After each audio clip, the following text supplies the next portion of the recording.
안녕하십니까, 공병호입니다. 헌법재판소 내에 중국인들이 진출한 것이 사실인 것 같습니다.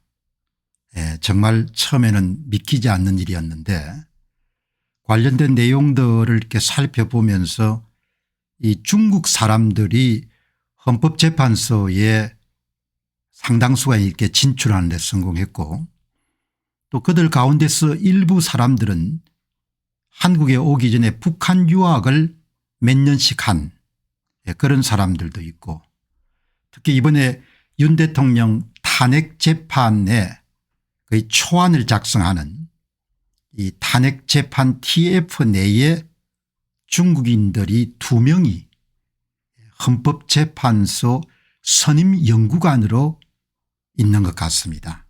이 가운데 공보관, 그 많고 많은 한국인들이 있는데 탄핵재판 공보관, 일종의 대변인이죠. 대변인을 중국 사람을 임명한다. 이게 한국 사람들이 받아들일 수 있겠습니까? 여러분들에게도 익숙한 이진 헌법재판소의 공보관, 선임 연구관, 이제 공보관을 임명했으니까 아무래도 그런 탄핵 TF 내에서도 이제 연차나 이런 분을 볼 때 비중 있는 인물이 공보관에 임명될 거 아닙니까? 이 이진 씨를 보게 되면은 그냥 탁 한눈에 보더라도 한족이다 이렇게 느끼지 않습니까? 조선족도 아닌 것 같아요. 이제 어제 방송을 내보내고 난 다음에 비교적 중국인들에 익숙하신 분이 한족은 광대뼈가 거의 없습니다. 그리고 한국 사람들은 광대뼈가 나와 있습니다. 그러니까 한중일 사이에 사람이 해외여행 같은 걸 할 때도 딱 보면은 알 수 있지 않습니까? 저 사람은 중국 사람 같다. 저 사람은 일본 사람 같다. 이진 공보관이 여러분들 첫 브리핑 장소에서 저는 무엇에 주목했는가 하면 일단 첫 번째는 한국 사람처럼 보이지 않는다. 한국 여성처럼 보이는 게 아니고 한족처럼 보인다. 그렇게 이제 판단했고, 다음은 도저히 한국에서 나서 자란 교육을 받은 사람이 이 사용할 수 없는 억양, 발음 같은 것을 보면서 저 양반이 한족인 것 같구나 그렇게 생각했지만, 그럼에도 불구하고 누구도 상상할 수 없지 않습니까? 대한민국의 헌법재판소에 중국인들이 진출했다. 그걸 상식적으로 받아들일 수 있는 사람이 누가 있겠습니까? 그래서 저도 조심스럽게 이제 한번 찾아보니까, AI를 이용해서 찾아보니까 판사, 검사, 이 공적인 그런 조직에 외국인이 임용되는 경우는 없습니다. 이렇게 이제 정확하게 규정이 되어 있기 때문에 그런가 보다라고 생각했는데, 실제로 중국인들이 공직에 진출할 수가 있네요. 국방기밀을 다루는 분야를 제외하고 기관장이 재량권을 활용하게 되면 국가공무원법 제26조 3항이 국가기밀을 다루지 않는 그런 조직에서는 기관장 재량으로 외국인을 채용할 수 있다. 완전히 정신 나간 나라가 돼버린 겁니다. 어느 나라에서 헌법재판소나 대법관이나 이런 국가의 중요한 공적기관에 대통령실은 물론이고, 물론 대통령실은 신원조회를 할 테니까 걸러지겠지만, 이제 그런 법안을 대한민국의 좌파 정권이 등장했을 때 그것을 적극적으로 통과시켰네요. 2002년 1월 달에 김대중 정부의 말기에 시동이 걸려 가지고 그것을 대거 합법한 것이 열린우리당이 일당을 차지하고 있던 2008년도 3월 달에 국가공무원법 제26조 3항을 개정을 해가지고 중국인들이 국방연구원 같은 그런 아주 일부 기관을 제외하고 대법원, 헌법재판소, 중앙선거관리위원회, 감사원, 심지어 대통령실까지도 진출할 수 있도록 그렇게 문호를 활짝 열어제친 겁니다.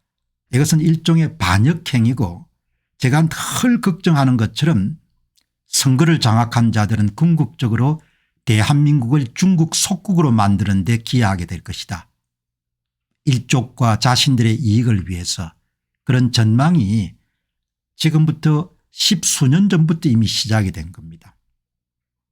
아마 공식적으로 헌법재판소에서는 이진 탄핵 재판 공보관이 중국인이다 이렇게 인정 안 할 겁니다.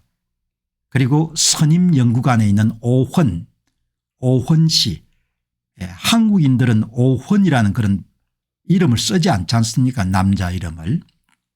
왕성, 성왕 이런 이름을 쓰지 않지 않습니까? 오헌.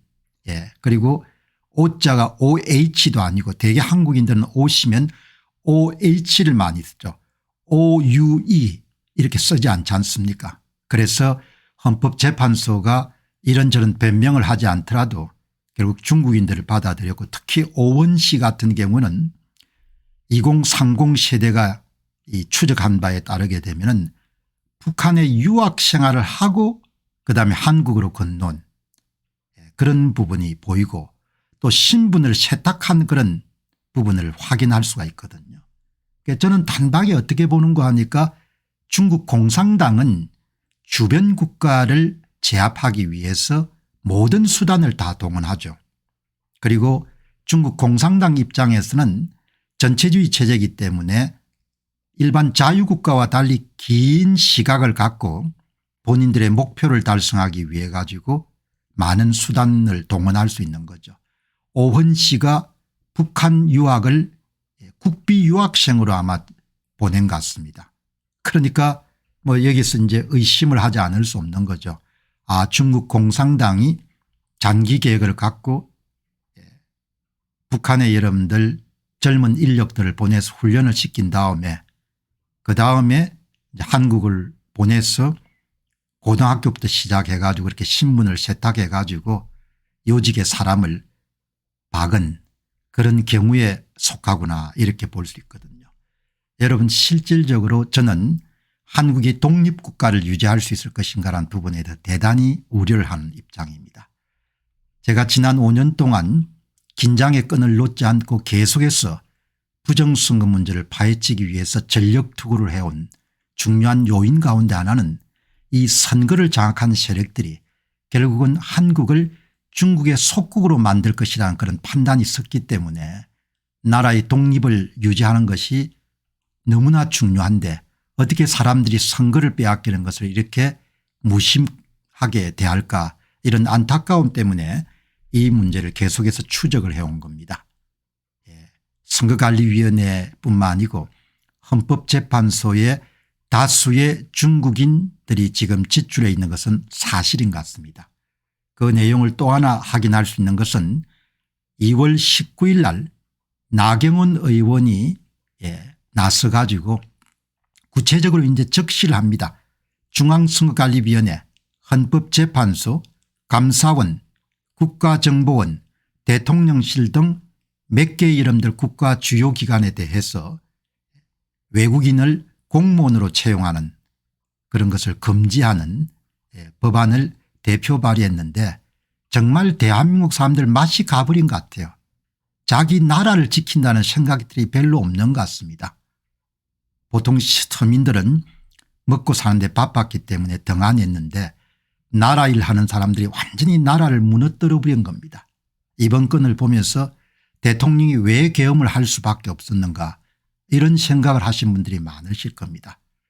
중국 사람들이 헌법재판소에 들어와 가지고 대통령 탄핵재판의 연구관 가운데서 2명이나 중국 출신들이 있고 그 가운데 1명은 공보관을 담당하고 또 그 가운데 다른 한 사람은 국비 유학생을 통해 가지고 북한에서 오직에 유학을 하고 난 다음에 그다음에 한국에 들어왔다. 그게 이런 중국 공산당의 이름들 계획이 없이 가능한 이야기입니까? 한국 사람들 정신 차려야 됩니다. 나라를 잃을 수가 있는 겁니다. 중국은 완전히 다른 나라입니다. 정말 한탄스러운 상황인 겁니다.